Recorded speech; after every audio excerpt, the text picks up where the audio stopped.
Hello there everyone, and welcome to the 30 Years War. We're doing a battle series about the 30 Years War, specifically focusing on the Swedish part of it. And if you can't tell it, it's a mod for Medieval 2 that puts it in this time period of the 30 Years War. We can see musketeers here, or musketmen, and then we can see the pikes over here. We've got some cannons, we got some Scottish mercenaries, we've got some more shot and pike over there, and let's see, where do there we got him, the Swedish king Gustav Adolphus. So let's go ahead and talk a bit about just generally about the war. So it was in between 1618 and 1648, although the part we're looking at now is the Swedish part. Really didn't start until the 1630s. But what was then the 30 Years War, you ask? As I've got quite a lot of Americans subscribers that might not be too familiar with this European conflict. And it is a conflict in between. It starts off about a conflict in between the Protestants and the Catholics. With the rise of Protestantism in Europe, quite a few states have adopted it. Sweden, Denmark, and the English famously as well. Probably the most famous when you think about the Protestant the rise of that, as the English go on and he decapitates his wife and all of that, and those stuff. But in Germany there is a split within the Holy Roman Empire of the Catholics to the south and the Protestants to the north, and the Emperor of the Holy Roman Empire trying to unify them religiously by forcing the North to come back into the fold of the Catholic faith. The Northerners are not having it, and so we have this military conflict, and as the conflict drags on, more and more great powers of Europe sort of be dragged into the conflict, and they see an opportunity to weaken their enemies and so on. And the main parts really, or the two real big factions in Europe at the time, was the French and the Habsburgs. And the French saw an opportunity here to inflict quite a bit of damage to the Habsburg power base in Central Europe. So they're later on they actually fund the Swedish to go to war in the German states. We're looking at the setup here. I think quite soon we'll actually start seeing some gunfire and stuff going down. But then, as I said, this is going to focus on the Swedish part of the 30 Years War, which really doesn't start until 1630. Before this time, Sweden has been in war in Poland, but that is done, and so now they see that they have an opportunity to come into to Germany. And there is a sort of a obviously, since the Swedish king and the Swedish kingdom has adopted Protestantism, there is there's a sense of, you know, trying to protect the faith as well as increase your power by going into the very rich German states. And there is a treaty signed in between Sweden and the Duchy of Pomerania, where Sweden gains the military control over the duchy, and they sort of get a foothold into the northern part of the Holy Roman Empire. And as you can see now, the battle is starting. I'll actually get to which battle this is in a second or two, but I want to just go through, sort of give you the background story here. And we can see we'll be able to take a look here on the devastation of the town as the cannons now roar, and they start breaking the walls, and the defenders have started to fire their muskets. and you can see a few smoke columns are already rising inside the city. One of the things I really like about the mod is you see this sort of extended smoke here of the cannons and stuff, and you see these plumes of smoke and all this fire and stuff, which it really adds to it. And then of course I'd really like to see this large formation of pikemen and musketmen. But as we can see, they've started to fire on the city. So Gustav Adolphus lands in the Duchy of Pomerania to gain his foothold, and as I said, he's already sort of contracted an agreement with the Duke of Pomerania that gives him military control and gives him control of that part. So for a very long time this will be known as the Swedish Pomerania. Anyway, Gustav Adolphus lands with 13,000 men. Most of them are trained peasantry. He's got 3,000 out of that force, 3,000 are cavalry, and he's also got Scottish mercenaries with him, which before this time had been under pay of the Danish king, because the Danish king also was looking to go into Germany as well, as a lot of other people were. And so we can see the Scottish mercenaries here marching up with a brisk pace to break down the gate. Governance for religion, king, and kingdoms. And we'll see a lot of the Scots, because there were quite a few Scottish mercenaries throughout this war. He lands, and the first real battle outside of Pomerania. There's a few battles there because the imperial forces have been there, because they obviously don't like the fact that the Pomeranians are letting the Swedish in. But the first battle really that happens outside is the Swedish decide to march out, and they march on the Duchy of Brandenburg, and they attack at the city of Frankfurt, let's see if I got that. It's on the Oder anyway, so it's on the River Oder, and it's very important to get this city to be able to cross into Brandenburg in an effective way, and it will also guard, once they've taken it, will also guard against any action to cut the Swedish force off from their base in Pomerania. So it's a very important city to take, and so this is the battle which we're talking about, the Battle of Frankfurt.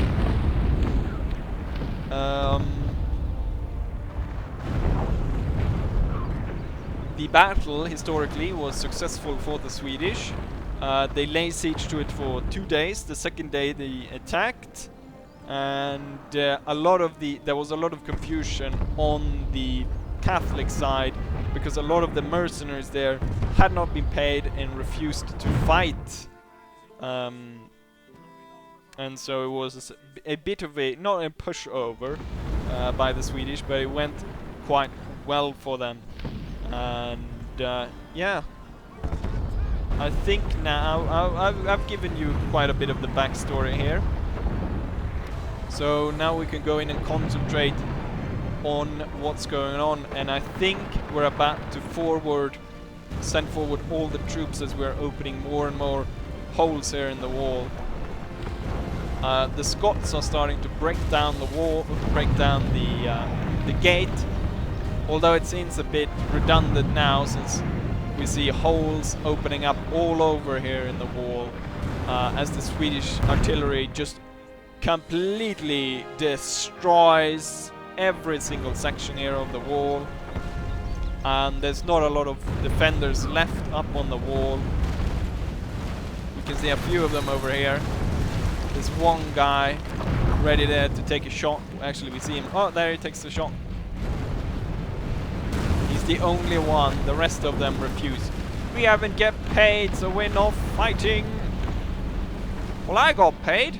Well, I just like killing Swedish people, so I actually he shot that Scotsman. I think he hit that one. Or maybe his friend right there. But now the Swedish force advancing forwards. We see the pikes here and the musketmen in front. And the musketmen have started to fire a bit, but they don't seem to want to fire into the city. They actually got, the units got a like extreme amount of range, given actually how poorly these guns fired. But I think it's more to do with what they're thinking about is basically, which I think is kind of good, is that you can fire at long range, but you won't hit anything. So you get that sort of level of, since it takes a while for the units in medieval to actually start firing because they need so much time setting up. So I think that's a good feature, even though it looks kind of ridiculous when these guys with their old muskets is firing are very far away trying to hit the enemies, and they like manage to, a large unit of 150 men only hits like one at that kind of extreme range. So the defenders of the city actually sallies forth.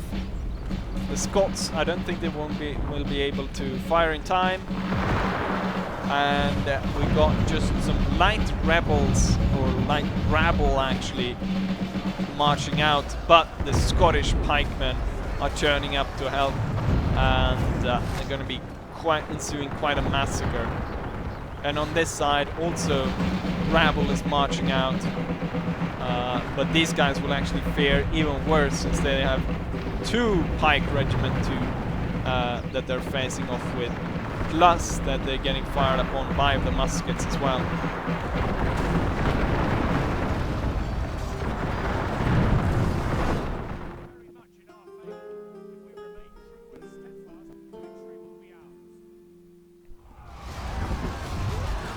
And we can see they're not doing too well against the pikes, since they do not have the reach. And this unit is quickly losing men.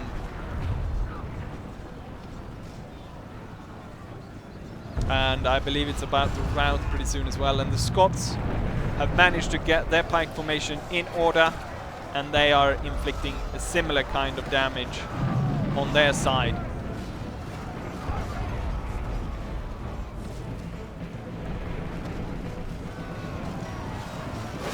The rebels are actually trying to pursue the Scots, this unit, which has actually moved inside now, of the missile units, of the musketeers, which are about to fire down on this musketeer unit down here, which also don't seem to want to fight either because they've not gotten paid.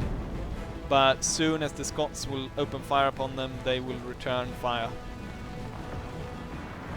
And we can see now that the Swedish pikes over on the left side are making it into the city, and the missile units there are retreating back into the city.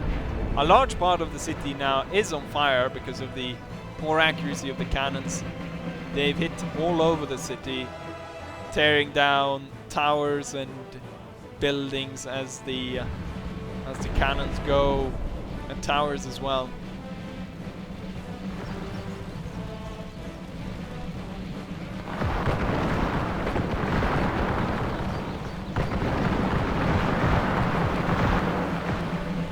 Looks like a lot of smoke and a lot of bang, but I'm not sure they actually killed that many of the enemy.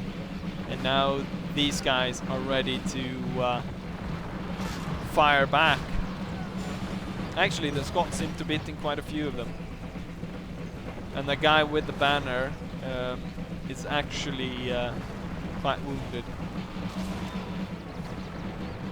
It looks like they're retreating, but for some reason there was a problem with the map, and you can't actually go through here trying to sort of retreat back into this side, which I thought was a bit strange. And so these guys are now stuck in this area, as the Swedish pike formation moves up to slaughter them. And all they can do is hope that their fire will be enough to break the pikes before they actually get into contact with them.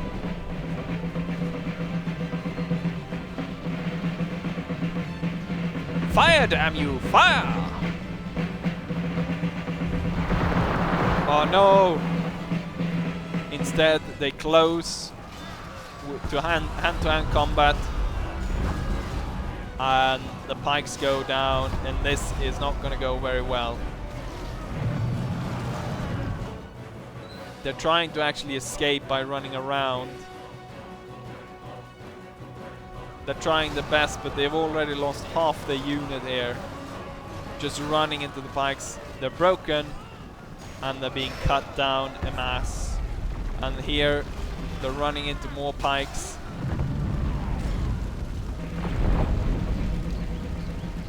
The Scots have moved down, trying to move up through the main street towards the center of town, where the general loyal to the Catholic force has set up.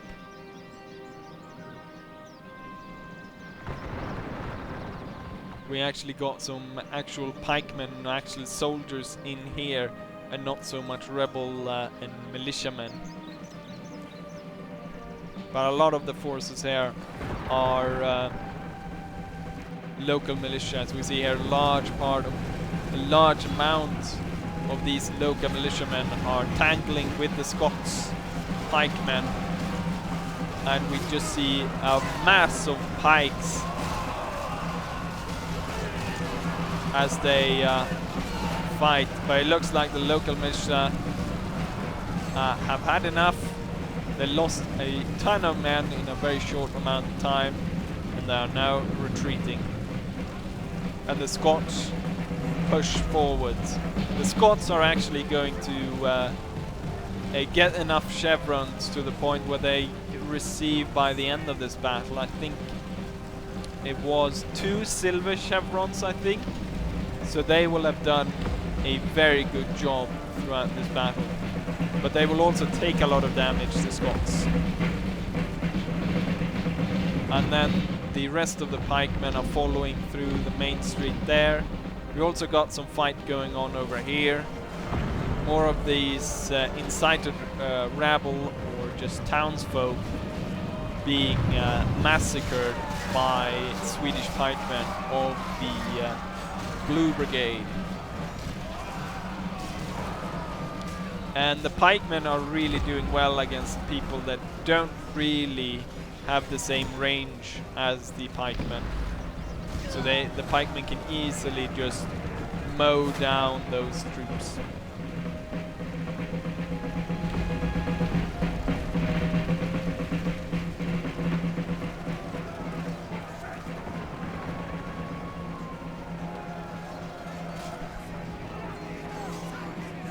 They're making a stand, but the Swedish force is pushing further and further in. I noticed that he had one of these pike units set up over here, and so I respond to that because I don't want my entire force to march straight up, then be surrounded by a pike formation coming up from behind and possibly slaughtering everything as we sort of break up there. So I send this brigade over, and it will be quite a vicious fight where both sides will lose tons of men. And now the pikes will cross.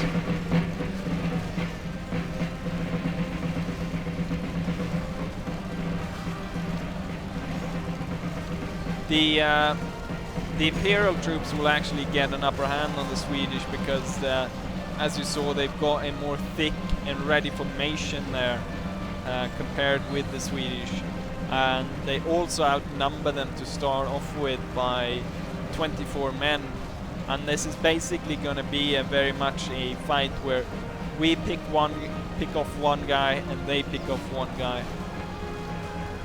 But eventually the Swedish will actually carry the way in this battle, but there will be a very bloody fight right here as the pikemen fight it out with each other.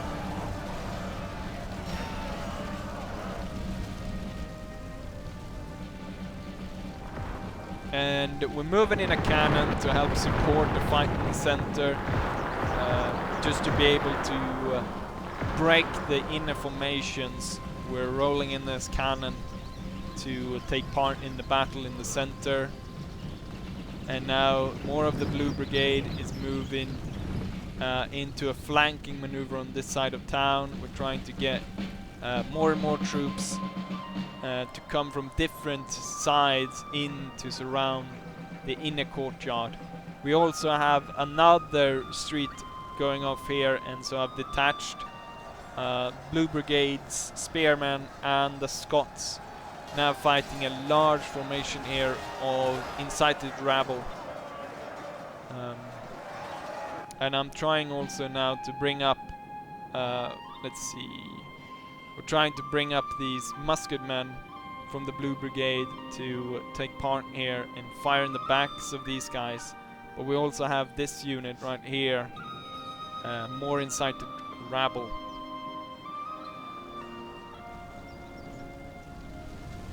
And as with all medieval 2 battles, it's quite slow and it's quite grindy.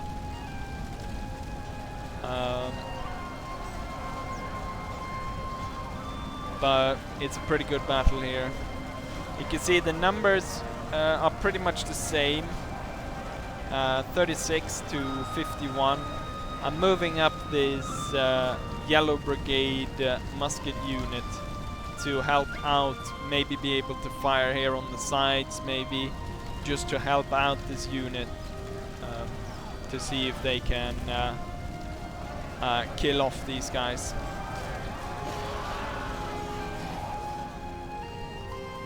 And now the cannon's ready, although it's going to have quite a few problems actually getting a few shots off. But it will start firing at one point or another. We can see the fight here in the main square has deteriorated into a just a field of slaughter here and a lot of pikes. But they also have some musketmen to support them, and they will be able to actually give some pretty good fire as they line up here to protect the governor's palace.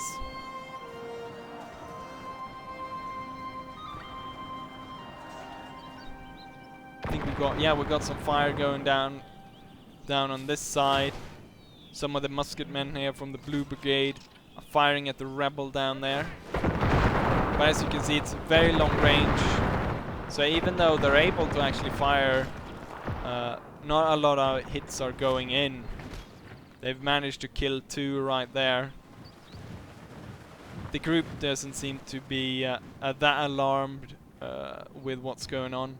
But it will give me opportunity to move up one force to be able to fire into the back here and disperse the rebels, or the rabble.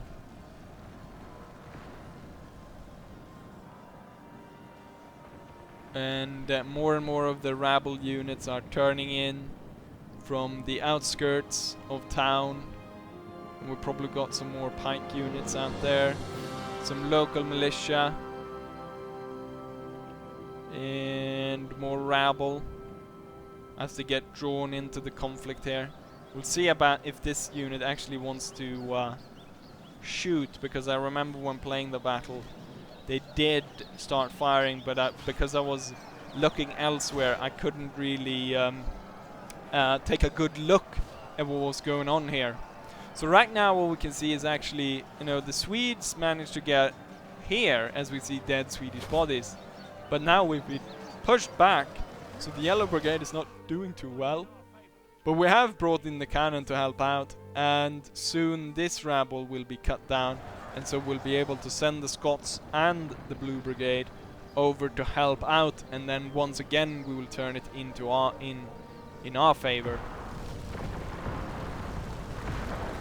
And this unit has actually decided to fire down this way, rather than to help out this pike unit, which at this point is down to 72 men on the Swedish side and 87 on the Catholics.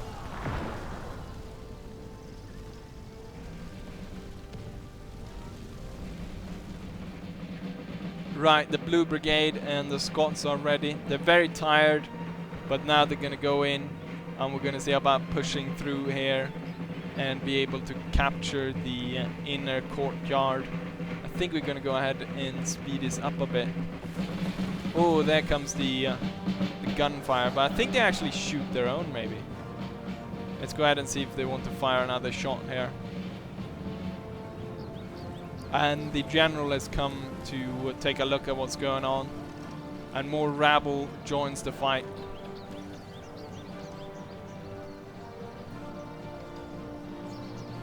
Oh, let's see there.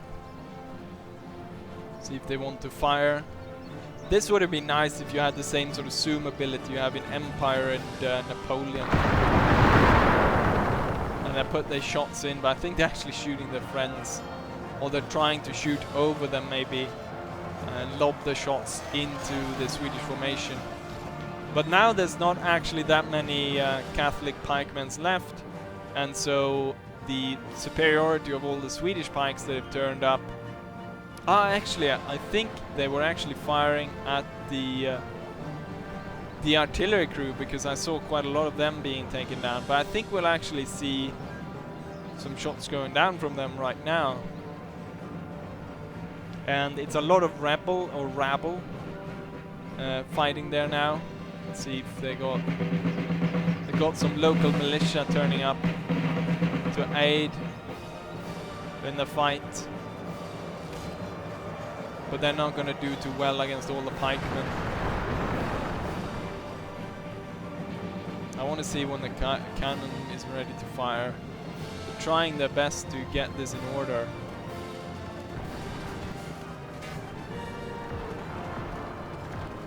But they, you know, bug out as they usually do. They don't want to fire it on friendly forces. Well, it looks like they're actually ready to fire now. It looks like the musketmen are actually firing at each other. Let's see. Are they ready? Yes, they are. Fire! Boom! They hit the house right there. So I guess they're sort of helping now. And now we can see the Swedish have regained a large part here and are now pushing with their pikes through the formations. And we've managed to get that sort of crossfire that I was talking about earlier, or the cross fighting, or what you want to call it, with the Scots pikemen right here, fighting against these incited rebel with the musketmen firing into the back.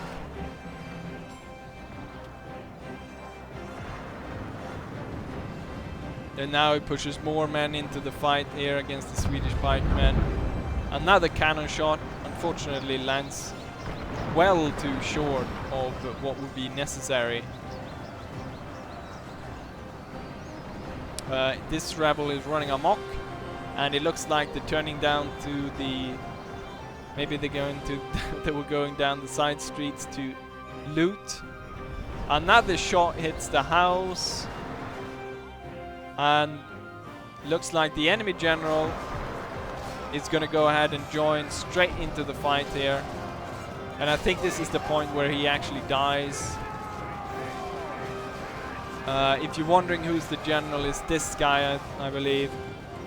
And the pikes are getting up to him. He managed to take down 2 Swedish pikemen. He's going to get more. He got 3. But now he was cut down. And the rest of his crew is not doing too well. As you'd imagine, cavalry not doing too well against these large formation of pikemen. But there's a lot of people dead here in the battle.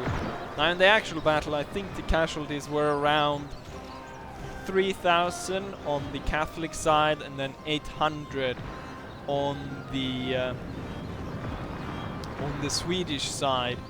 There's actually going to be double the amount of casualties on the Swedish side for this battle, but then there's going to be about almost 4,500 casualties on the Imperial side. And later on, as the Swedish pike formation pushes through, they'll actually push these guys right up against the wall and just annihilate them with the pikes coming up, just pushing straight into the wall. I'm moving in these this yellow brigade to hopefully get some fire in. I'm not entirely sure why they moved there. I wanted to have them more lined up like that. And we won this side here, and we're looking to go ahead and fight a bit over here. Let's see if the blue brigade is able to fire before these guys tangle in with them. In the middle there, right in their face. They're not going to do too well against these guys, but the Scotsmen are coming up to help them, even though they're very exhausted at this point, and they've lost about half their force.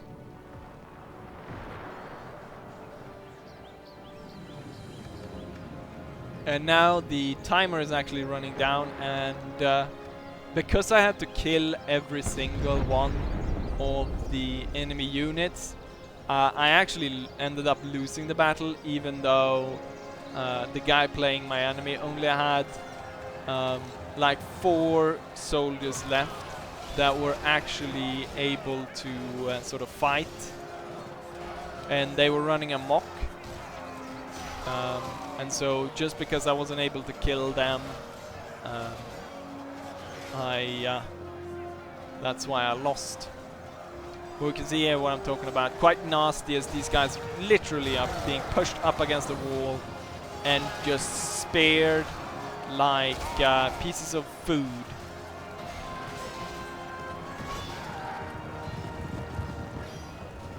And the Swedish king comes in and joins here. Quite safe for him, as there's only musket men. And the general unit should... actually, maybe that's... No, that can't be the king. He's got there... I think it's that guy. Well, I'm not sure. It's really hard to tell. But as you can see, they're being pushed up against the wall and utterly annihilated. But we're gonna add and watch this to the very end, just so we get to see... I think you get to see the statistics in this.